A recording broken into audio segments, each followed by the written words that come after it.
Hi, it's Nicola, and today I have a case study for you. It's a nurse's memoir that's like a Call The Midwife episode. Today's show is sponsored by the free Structure Success video training, and I'll have all the details about that later. But first, if you're new here, a quick introduction. Forever Young Autobiographies is the place to learn how to write life stories for family and friends, so that unique memories can live on. It'd be amazing if you could follow, subscribe and like the show. So the book, The Silver Buckle by Eira Bish, has been self-published, and it's a wonderful tale about a student nurse doing her training in South London during the momentous Swinging Sixties. Now, I caught up with Eira recently, and I'm going to talk to you a little bit about the article that she's written over at my website, foreveryoungautobiographies.com/nurse. So I'm just going to touch on the highlights of that article for you. And that includes a little bit about the book, the writing process, and Eira's tips for us as writers. And that's whether we're writing an autobiography, a memoir, a biography, or other life story project. So to kick it off, now, she's a retired nurse. She had 50 years of nursing experience, and she's always coming back to the thoughts about these key training years that she did in South London. And when she started to watch Call The Midwife, the episodes on that brought back a lot of memories. And she was also an educator, training other nurses for 30 years, and they would be fascinated about her early training days compared to theirs. It was a different era of nursing. So all of this got her thinking and wanting to write the memoir. And it's divided up into different sections. So she starts out with a little bit about why she wants to be a nurse. She was discouraged in school because she didn't believe she had good enough mathematics skills. But when she was working as a typist at a frozen food factory, the on-site nurse encouraged her, look, you can do it. If I can do it, you can do it. Why don't you try and get an interview at the hospital where I trained at? And that's what she did. So that was the start of the book. And then it went into depth about the training, the 3 years of training, which started in 1965.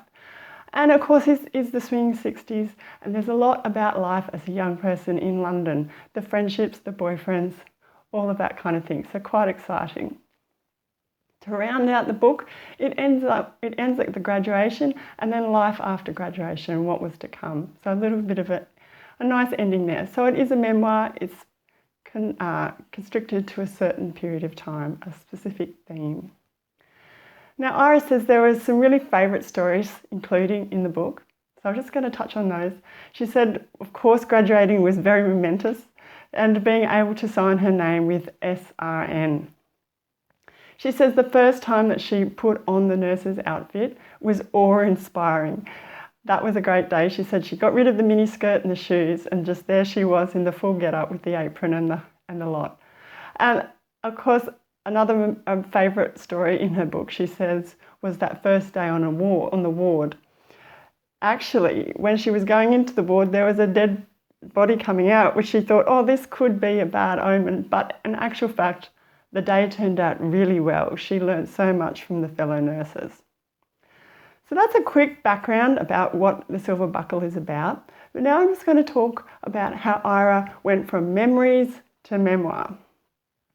She said the first thing she did was she went to a creative writing course, and that helped her get writing. And that was a process that took about 3 years. She had lots of ideas. And then she went to a course that was being held by a self-published author. Then became the editing phase. So she found an editor, sent the manuscript off. It came back covered in red. She thought, hell, what have I done? But there were some really helpful comments in there, specifically about including dialogue, people's speech to tell stories. So she rewrote a lot of that. And the editor suggested that because this was a memoir, there wasn't the need for a big in-depth explanation about her childhood and family. So that chapter basically got cut. Next was the printing process, the printing phase. The self-published author helped her with this process, and she became a mentor of sorts, helped Eira get the cover and the back cover organised, and upload those with the cover and the back cover with the manuscript to the IngramSpark platform for printing. She said, and then she got the initial reader's copy and then a box of books to distribute to her friends, family, and put online for sale. So that's a bit of an overview. She says there was challenges, but there were rewards in this process. She says the main challenge was the editing. She didn't realise how hard that would be, but she was glad that she did get an editor. And of course, the printing phase, getting that mentor on board was really crucial too. And interestingly, telling the truth, she found that is a challenge. You know, you're trying to think back all that time, getting it down accurately and truthfully. Now, the rewards of this whole process, of course, was getting that hard copy book in her hand. She said she was extremely excited and very proud to have the book finished and to share and have others learn about her life experiences. So that was really the biggest highlight of the whole exercise. Now, to finish up today, Eira had some tips for new writers like ourselves. She says, number one, you can get your friends and family to read over your manuscript. It's great, but don't rely on them. Go that extra step, get an editor. You'll be really glad that you did. They'll be able to pick up errors and factual things that those closest to you may not have an understanding for or an eye for. And number two was to get help. It could be just a book, a resource, a course, some coaching. She was so grateful she had that mentor to help her through the process to make it to the publication. Now, Eira's book, The Silver Buckle, is available to buy online. You can go to Amazon, you can go to Booktopia, and you can go to Angus and Robinson for print-on-demand copies. But I'll have all of the links for that over at my website, which is foreveryoungautographies.com/nurse. And there's a whole lot more detail that Eira goes into over there about the topics that I've just talked about. So just to recap, it was a little bit about the book, why she started, her favourite stories, the printing or the compilation process, then some positives, the challenges and the negatives come out of this process, and then finally some tips for us as writers. So I hope you go check it out over at the website. There's other resources there if you're looking for things like dialogue or other case studies, tips to get you writing.